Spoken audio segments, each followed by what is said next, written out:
Shalom, selamat pagi adik-adik semuanya. Kita bersyukur pada hari ini kita masih diberikan kesempatan oleh Tuhan.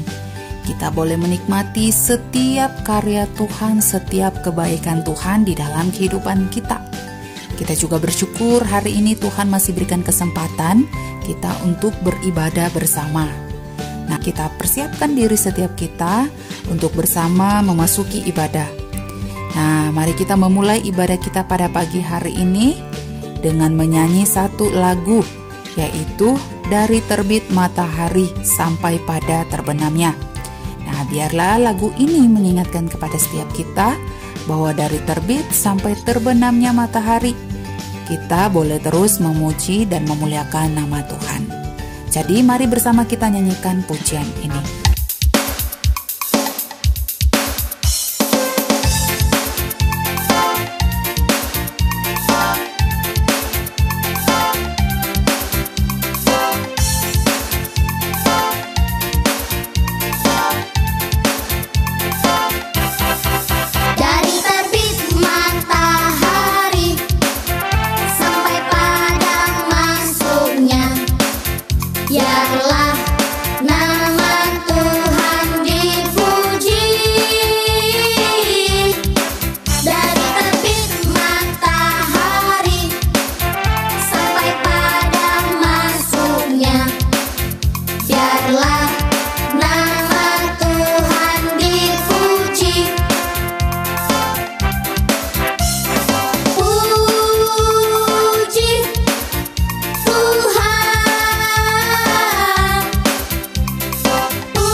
Pagi adik-adik, selamat hari Minggu. Sebelum kita beribadah, mari kita berdoa. Tuhan Yesus, terima kasih Engkau telah menyertai kami, Engkau telah membimbing kami sepanjang malam, Engkau telah membangunkan kami pada pagi hari dengan tubuh yang sehat. Apabila kami akan mendengarkan firman-Mu, Tuhan tolong supaya kami dapat mengerti akan isi hati-Mu. Terima kasih ya Bapa, hanya di dalam satu nama Tuhan Yesus Kristus kami berdoa, amin. Adik-adik, kita hari ini akan belajar tentang seorang ratu yang sangat cantik. Ya, namanya adalah Esther. Tapi Esther ini bukan anak kakak. Ini Esther yang lain. Ini adalah seorang ratu. Dalam hal ini kita belajar mengenai Allah bekerja melalui Esther. Ya, mari kita siapkan hati kita. Kita dengarkan dengan baik-baik. Raja Ahasveros yang berkuasa memerintah di seluruh daerah kerajaan Persia yang terbentang mulai dari India sampai Ethiopia. Suatu ketika, raja memutuskan bahwa inilah saat yang tepat untuknya mencari seorang ratu baru, dan dikirimnyalah para utusan untuk mencari seorang ratu di seluruh kerajaannya. Raja berkata, "Carikanlah perempuan-perempuan muda yang paling cantik di seluruh kerajaanku, dan bawalah mereka kepadaku, sehingga aku bisa memilih salah satu di antara mereka untuk menjadi ratuku." Ketika semua perempuan muda dan cantik telah dikumpulkan dari seluruh daerah kerajaan, ada seorang gadis yang cantik namanya Ester. Dia berasal dari Yahudi. Sepupu Ester bernama Mordekai yang membesarkan Ester, dan dia sangat mengasihi Ester. Mordekai mengatakan kepada Ester untuk tidak memberitahukan kepada raja kalau ia adalah seorang Yahudi, karena ia takut Ester menjadi tidak aman jika orang-orang di istana mengetahui tentang siapa itu Ester. Setiap perempuan muda datang ke hadapan raja, dan ketika sampai pada giliran Ester, raja segera mengetahui bahwa ia sudah menemukan wanita yang tepat untuk menjadi ratunya. Raja Ahasveros menaruh mahkota di atas kepala Ester dan menjadikannya ratu, dan memberikan kepada semua orang di seluruh kerajaannya perayaan untuk merayakan hari bahagia itu. Beberapa waktu kemudian, raja memilih seorang laki-laki bernama Haman untuk menjadi kepala dari para pembesarnya. Raja berkata kepada Haman, "Haman, kemanapun kamu pergi, orang-orang akan membungkukkan badan mereka menghormatimu, karena kamu adalah orang yang penting." Saat Haman yang sombong berjalan di luar istana, semua orang membungkukkan badan mereka kepadanya, kecuali satu orang, yaitu bernama Mordekai. Mordekai tidak mau membungkukkan dan menyembah Haman. Lalu Haman menjadi sangat marah kepada Mordekai dan memutuskan untuk bukan hanya melenyapkan Mordekai, tetapi juga seluruh orang Yahudi yang berada di seluruh kerajaan. Ternyata Haman mengetahui bahwa Mordekai adalah seorang Yahudi. Haman pergi menghadap raja dan berkata, "Ada beberapa orang di kerajaanmu yang terlihat berbeda. Mereka tidak mau taat pada perintah-perintahmu. Oleh karena itu, orang-orang itu harus dihukum. Jika dipandang baik oleh raja, buatlah sebuah perintah yang menyebutkan mereka harus mati, dan hamba akan memastikan hal ini terjadi." Itu kata Haman kepada raja. Raja Ahasveros menyetujui ide itu, dan dikeluarkannya perintah itu. Diperintahkan dengan cincin kerajaan bahwa pada hari tertentu semua orang Yahudi di dalam kerajaannya harus dihukum mati. Mordekai sangat sedih ketika mendengar berita buruk itu. Lalu ia mengirim pesan kepada Ester dan meminta Ester untuk menghadap raja, dan meminta raja menyelamatkan bangsanya dari kematian. Ester mengetahui bahwa itu adalah tugas yang berbahaya untuk dilakukannya.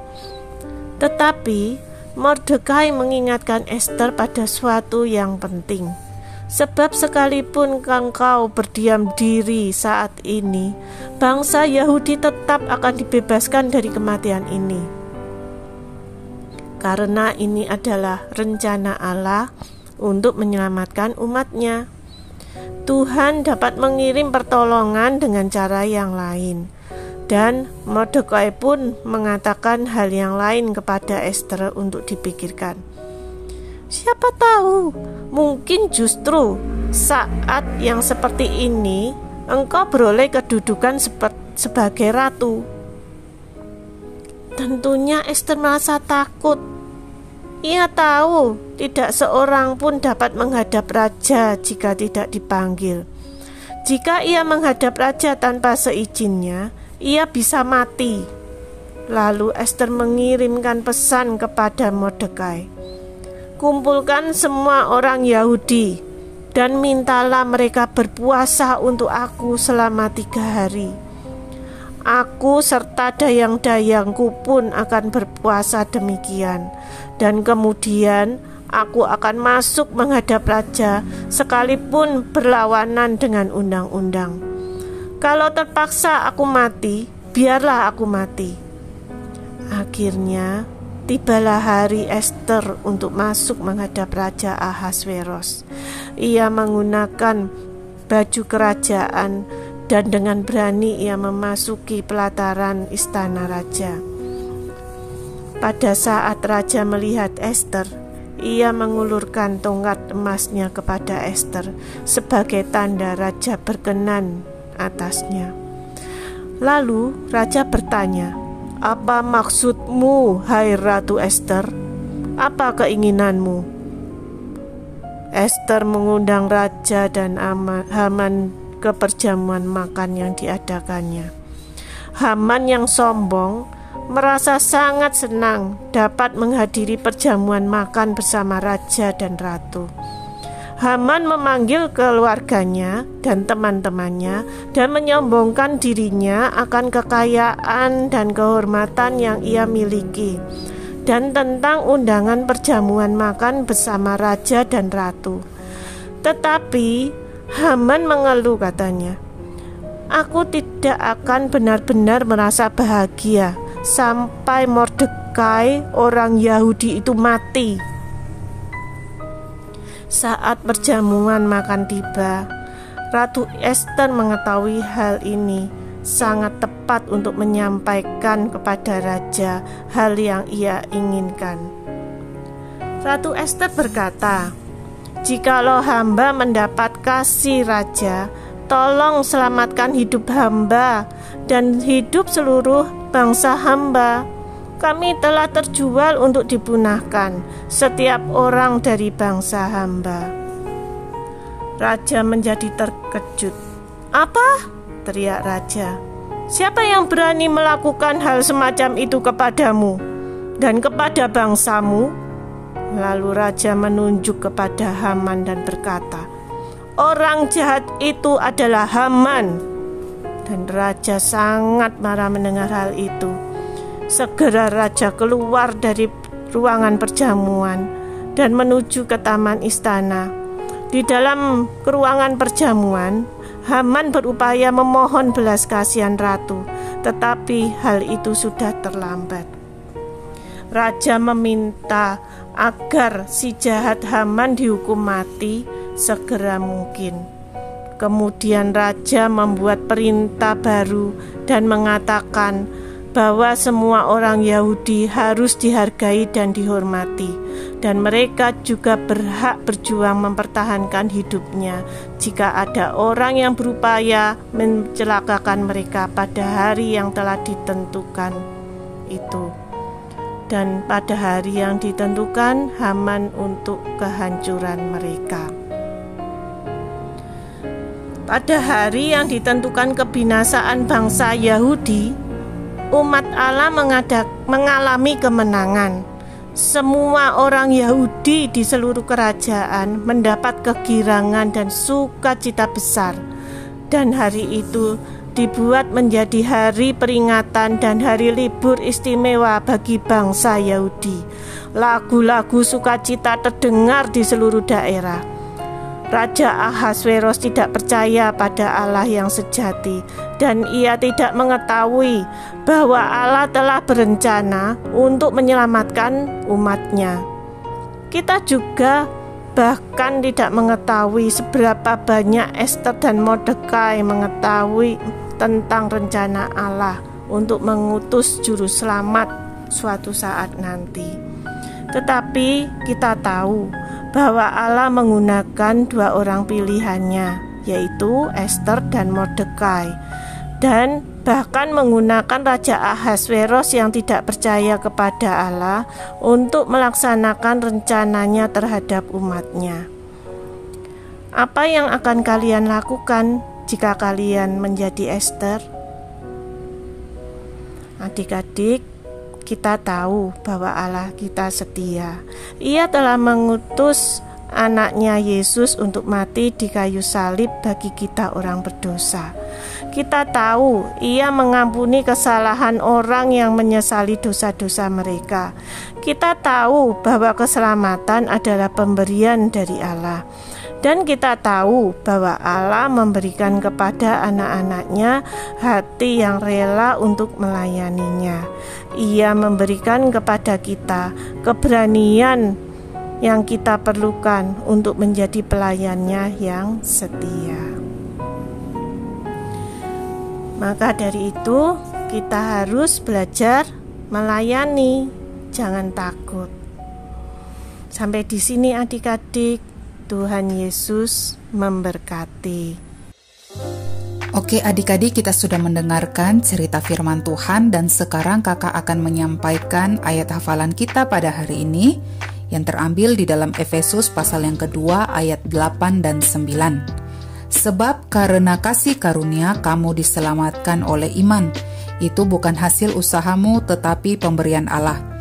Itu bukan hasil pekerjaanmu, jangan ada orang yang memegahkan diri. Nah adik-adik, silakan ayat hafalan ini dihafalkan, lalu silakan adik-adik membuat video dan dikirimkan ke grup kelas kita. Nah demikian untuk ibadah kita pada hari ini. Mari sebelum kita mengakhirinya, kakak mau ajak kita untuk berdoa terlebih dahulu. Mari kita berdoa. Ya Tuhan, kami mengucap syukur kepadamu. Pada hari ini kami boleh bersama beribadah kepada Tuhan. Kami sudah mendengarkan cerita firman Tuhan. Kami juga tadi sudah memuji nama Tuhan. Biarlah Tuhan tolong setiap kami boleh melakukan firman Tuhan yang sudah kami dengarkan di dalam kehidupan kami setiap hari. Pimpin dan sertai juga kami dalam beraktivitas di sepanjang hari ini ya Tuhan.